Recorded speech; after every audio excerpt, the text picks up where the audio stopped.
Welcome everyone.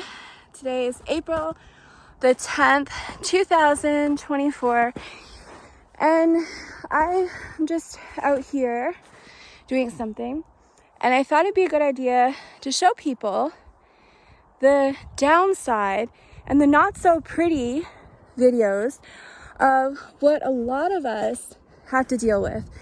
And I love seeing the beautiful videos of people's homesteads and their property and all the structures that they have and what they've done. It's great. But for many people, it's also very discouraging because a lot of people don't have the money or the support and the help to do all the things that they want to do. And you have to deal with a lot of unpleasant things and ugly things on your property. And you can't just go and fix it because things cost money. And sometimes you don't have the equipment or you don't have the help. Even if you have the money, sometimes, especially out in the country, how are you going to get stuff done if you don't know anybody that's willing to help you? Some people may have the machinery or the knowledge and the tools, but they're busy or they just don't want to help. So what do? You're left with ugly eyesores. And so I just thought it might be a good idea to show you one of the things I have to deal with. And maybe it will help people to stay motivated and stay encouraged to just keep doing the best you can with what you have. And know that many people posting videos have issues like the rest of us. And just because they don't show it doesn't mean they don't have it. So I'm going to show you some things I have to deal with here that a lot of people I notice aren't showing because it's embarrassing. Why would you want someone to see eyesores on your property? It's horrible. So it's not something people want to show. And I understand that. I don't want to show you this, but if it can help people stay motivated and not get discouraged, then I think it's a good thing.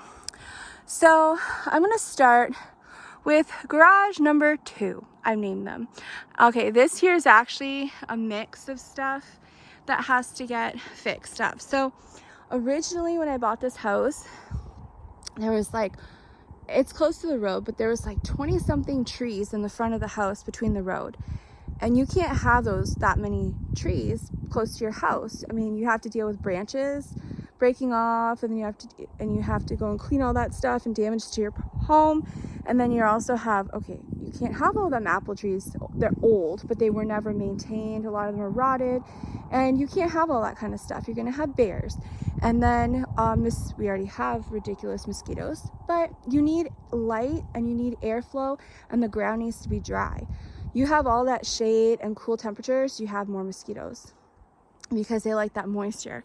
So I had a neighbor come and help me, and I actually traded him for the propane tank at the side of my house that I didn't want. So I bartered. I didn't have money to pay for help, and he needed one for his garage, and it was brand new and it had oil in it. So we traded, and I had all that stuff cut down, and I cleaned up the front, put all gravel down, and the excavator had to move it over here because I had to get a lot of stuff out of the way. So here is a pile that I have to deal with.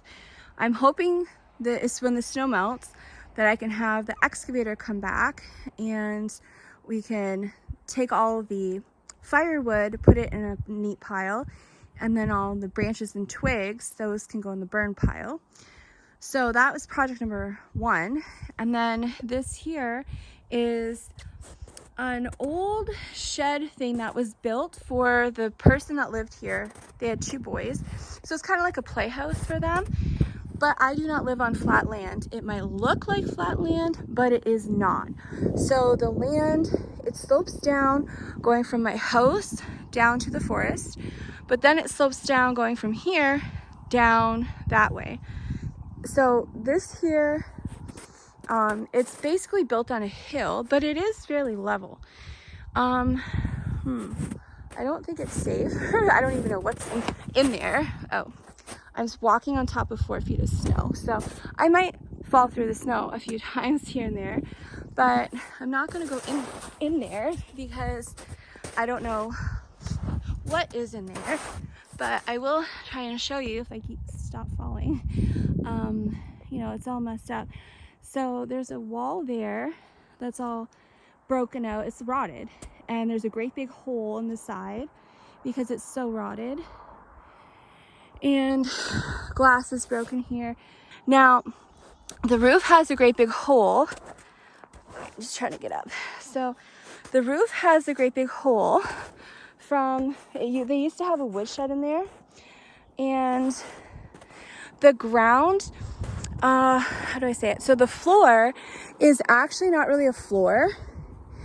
It's kind of like, it was wood, like a wood floor, but it was hollow underneath and the wood's rotted. So if you try to walk in there, I know because I had to go in there to get junk out of it to have it hauled away. But if you walk in there, your foot goes through the rotted boards and you have to be extremely careful. So I have gone in there carefully. We have free garbage days for large pickups. So things that the garbage normally won't pick up, in the summer, the last like Tuesday of the month, you can put large stuff out, like mattresses and stuff, furniture, and they'll come and take it for free. So I hauled away some stuff out of here that was just garbage, but this has to be torn down. And I mean, the roof, it's just rotted too. So this is very unsafe. It's not worth repairing. It's all rotted. It's garbage. And there's nothing in there that's salvageable because anything, ooh, I keep falling. Okay. So another issue is definitely snow. It's very hard to get around here, but I'm gonna try. So this has to get torn down. This was here when I bought the house, and I purchased this house December 2020. Had to make several trips going back and forth, moving stuff, so I didn't move in really until the summer, spring, summer 2021.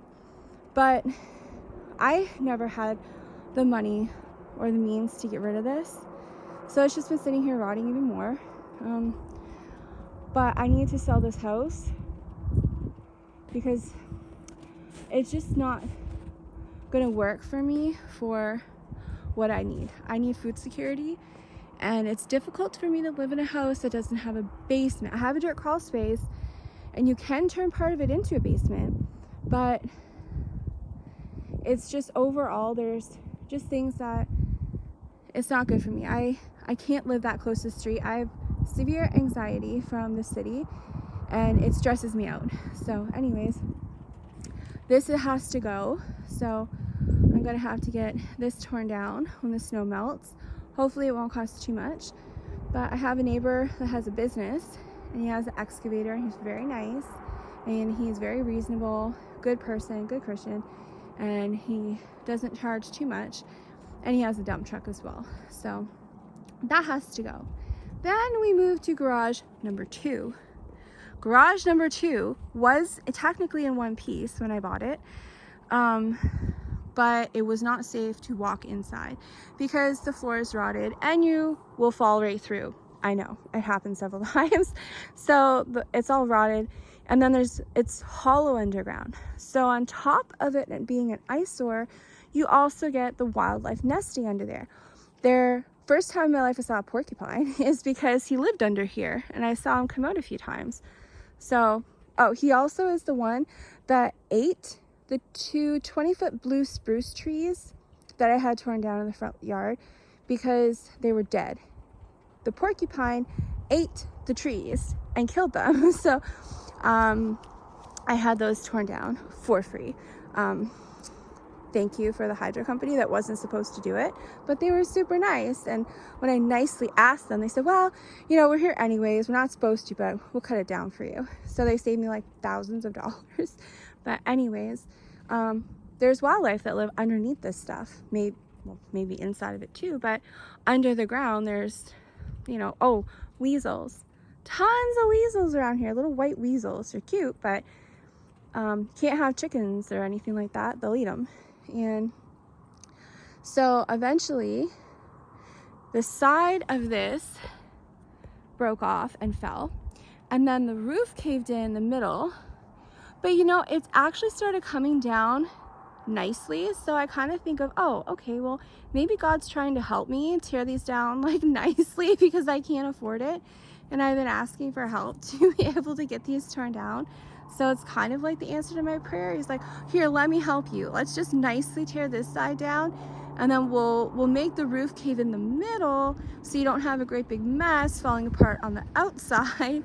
So I try to stay positive and think happy, but it's a mess. It was a second floor, and it was like mattresses and just crap in here that you can't salvage.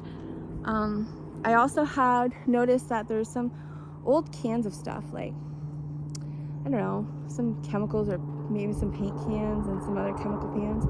So I'm gonna have to, once the excavator gets this cleaned up and then that pile there cleaned up, then we'll be able to get a nice clear path in there, and we might be able to somehow get those out of the corner before tearing this down. But yes, you know,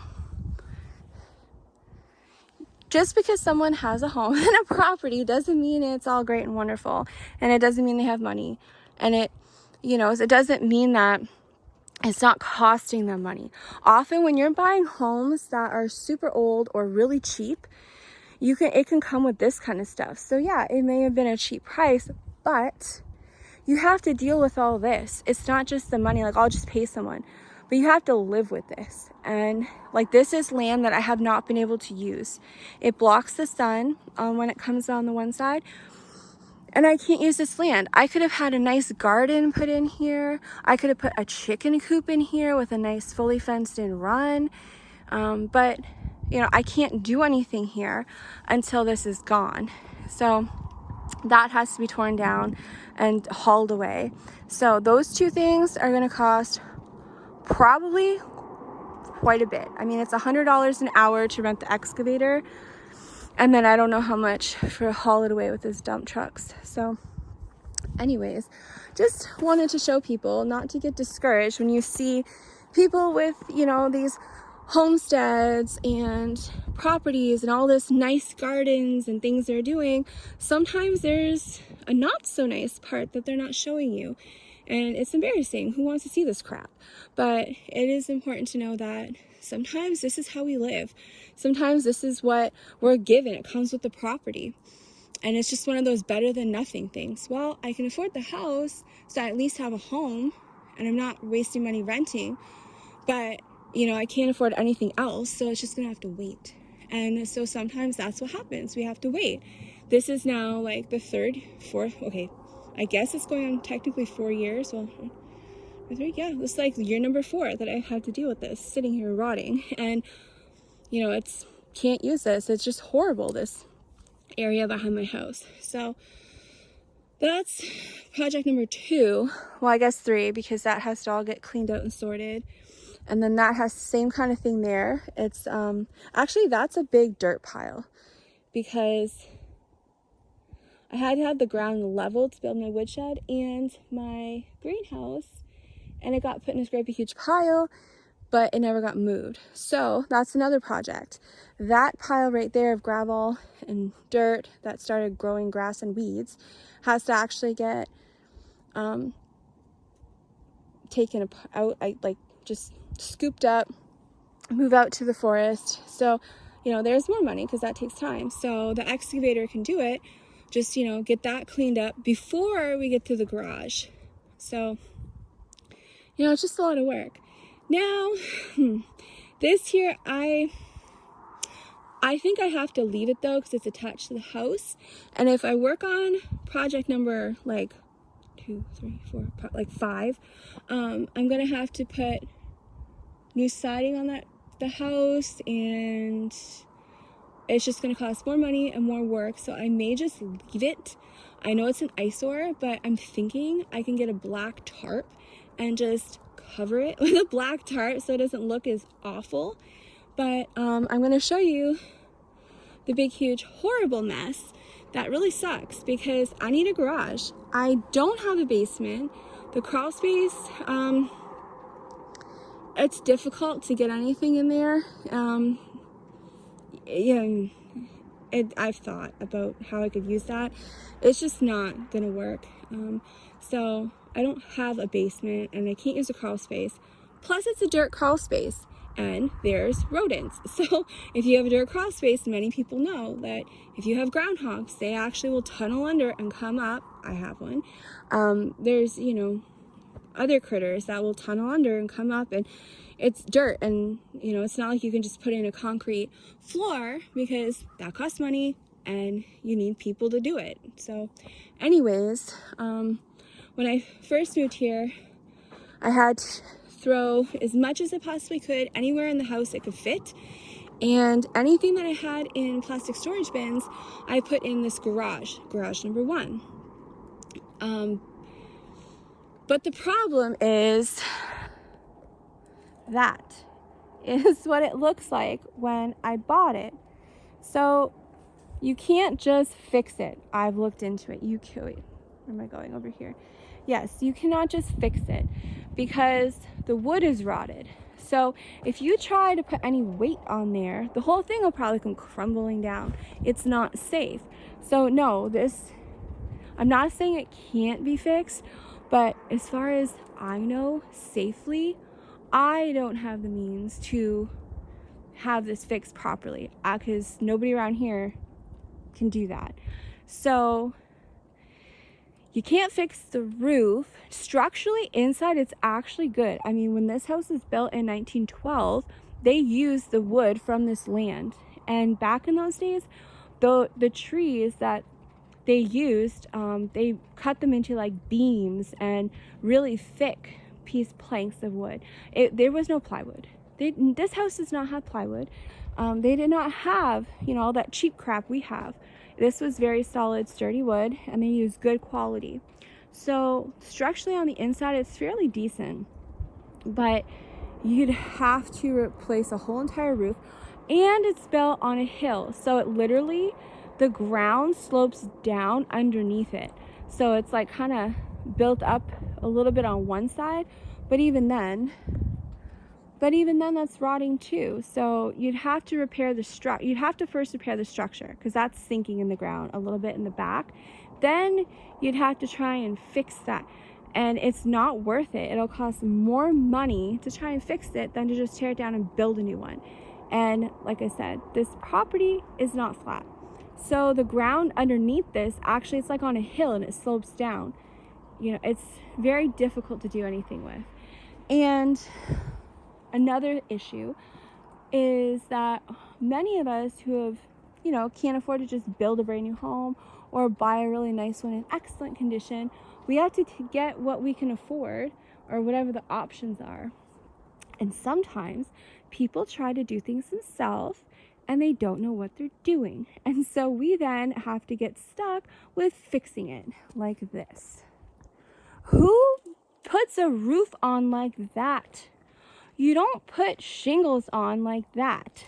So that's a big problem because underneath that little roof is the old sunroom and I have leaks. So there's more issues to deal with and damaged stuff. Then you also want to look into major costs like roofs. So this house, am I like, oh, the roof looks okay? No, it's not. What they did was they just put cheap shingles over top of rotting shingles. That's not how you put on a roof. And they didn't even do it properly. It was not done by a roofer. It was done by a 90-something-year-old man because it's the only person that he could get to do it for free. So he was not poor. He was a millionaire. He just did not want to spend 1 cent on anything at all. He let the house rot because hoarding his money was more important. So he literally died a millionaire and the kids inherited the money and then just go and spend it. So anyways, it's, you know, if somebody couldn't afford something, I would understand to do the best you can with what options you have. But he had money. He just didn't want to spend it. So this is how the roof of my house is done. They literally just like rolled the shingle, curved the shingles in the corners. I don't know if you can see it, but yes, that's how the roof was done. And this is the good side of the roof. The other side does not, they only did this on half of the house. So on the other side, the original shingles have been crumbling and falling. So every time it rains, every single time it rains, it like, you get this like black crumbly stuff, and it washes down from the crumbling shingles, and then it's all over my deck, and it looks like there's like black pieces of like tar all over my deck, and I have to like sweep it every time it rains. So, you know, then you have these big costs like, oh, well, it's only like $40-some thousand for a new roof. All the prices all went up, so it's probably adding on another $10,000. So as of right now, it's probably about $50,000 to put on the new roof, and that's not even including extras to make it like, you know, really good. This just like the basic estimate that I was given by all the companies here. And when I looked at the price of the shingles, which just went up again, and all the materials, it basically makes sense because I actually had to buy shingles for the front part of the addition that I had to redo. So I have an idea of the prices, and then I multiply it by what I need. Then you have labor and all that stuff. So, you know, when you see people, I'm like, oh, they only paid this for their house, and, you know, they must be rich because they don't have a mortgage or a loan. No, we may not have a mortgage or a loan, but we have like a $50,000 expense here. We've got expenses over here. We've got, you know, this there. And then there's plumbing that has not been upgraded in who knows how long, and definitely would not pass a home inspection. And then you have the leaks and the floods from that. So you have your things that have been destroyed that have to be replaced, all the damages in your home, plus the actual repairs of putting in new plumbing or new electrical. So, you know, just, I think it's good for everyone to just keep in mind that sometimes when you see people who, you know, may be living the kind of life you wish you could live, or, oh, I wish, you know, I had what they had. Sometimes it's not all that great because, you know, this is what happens sometimes when you buy a house for $49,500. You get a lot of expenses. I personally think it's the best thing I ever did in my life was to take the chance and just say, I don't even care, because I had to buy this. Okay, so I was so extremely desperate to get out of where I was living. It was so horrible and unsafe, and it was just awful, and I couldn't afford it. You know, almost all my money is going to rent. I have nothing to show for it. I do it out every month because there's no money left. The cost of rent is so horrific that I couldn't really afford to live. So my option was, well, I have an opportunity to get some help with, like, I could get $50,000 worth of help plus moving expenses. So I took it, and I picked the best I could possibly find in the country overall. So I looked at land. How much land does this property have? Where is it located? What's on that land? Is it like flat? Is it cleared? Is it just grass? Is there trees? Because if you have trees, you have money. You can cut it for lumber. You can cut it for firewood, so you don't have to buy firewood. You may have fruit trees on there. You may have like pine. You can cut into lumber.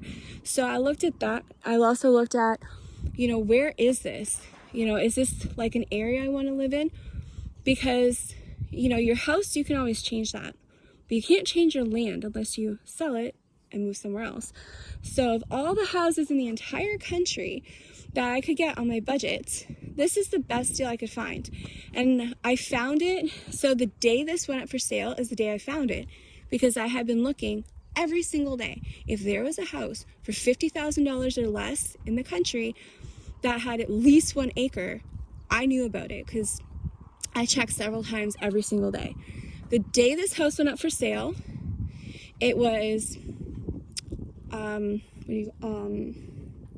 sold as is, and it had some pictures, it had pictures, and I looked it up on Google Earth.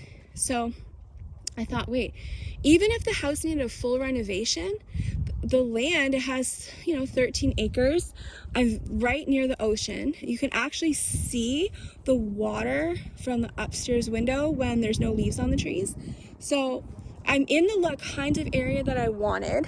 And then on top of that, it has a drilled, it's already on well water. Do you know how much it costs to have a drill or a well drilled? So I'm thinking, even if I had to renovate the whole house, it would still be worth it, because it can't be that bad I can't live in it. So I'm sure it's livable, and it has well water, it has the dug well, and it has land. So if I needed to, I could bug out on my own property. I could, if I had to, I could build a little cottage hut in the driveway while this is being fixed, or there was options. So of all the properties, I felt that this was the best option, and I was willing to take my chances on this. And I bought it online that day. And thank God I did, because there was other people that actually wanted it, but that day, but I was the first person to agree to buy it. And it was the best thing I did, even though it looks like this. Once this is gone, these two are gone, and this is cleaned up, and that's all nice and fixed up, and the ground is all smoothed over, it's gonna look very nice. Actually, it's very beautiful back here, and there's apple trees and stuff, so it's going to look great. It's just, I can only do a little at a time. So this is now year number 4, and I'm slowly getting somewhere. And I know this looks like an eyesore, but the tarps over my overhang is actually to keep the snow and the wind out. I couldn't afford a Tuftex wall, so this is just what I use for now. But what I did okay, so that that old sunroom, what I did was I was sick and tired of having to come out here with a shovel a couple times a day to get firewood. And you open the door and you have snow, you have rain. It was horrible, absolutely horrible. I don't wish that kind of life on anybody. It was just awful the way this house was. And we get snow that's up the back door, it's 5 feet tall. So not last year, the year before, right before winter, I had a neighbor come, and I was able to buy not all of the wood and supplies I needed, but most. And he helped me build that 16 by 16 woodshed. It's not fully finished, but it is pretty good, and an excellent brand new roof. So I have my woodshed, I built it right outside the back door. So out my back door, I made a hallway that's 8 feet wide. So if I need to do things, I have a workspace. And then on the one side is my woodshed, and then over here is the start of my Tuftex greenhouse.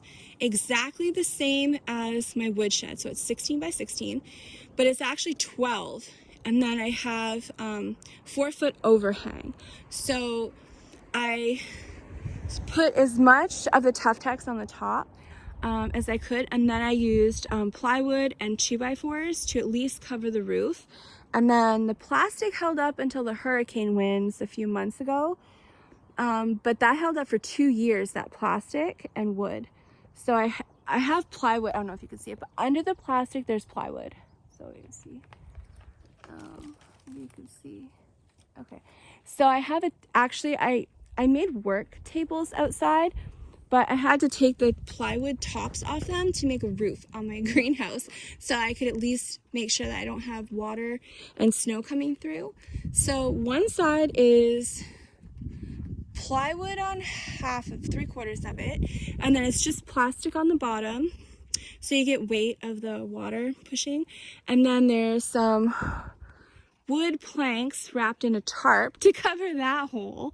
I mean, Tuftex here, it's $100 for a 2-foot sheet that is 12 feet long. So, I mean, the amount of money that's already been spent on this is a lot. It was just, I did a little at a time. So my greenhouse is built, but the framing, I only have a few more wooden braces to put in, just little in between You don't have to have them, but I just wanted them in. So I just have to put a few more of those in, and then the actual frame itself is done. It's just a matter of tough text.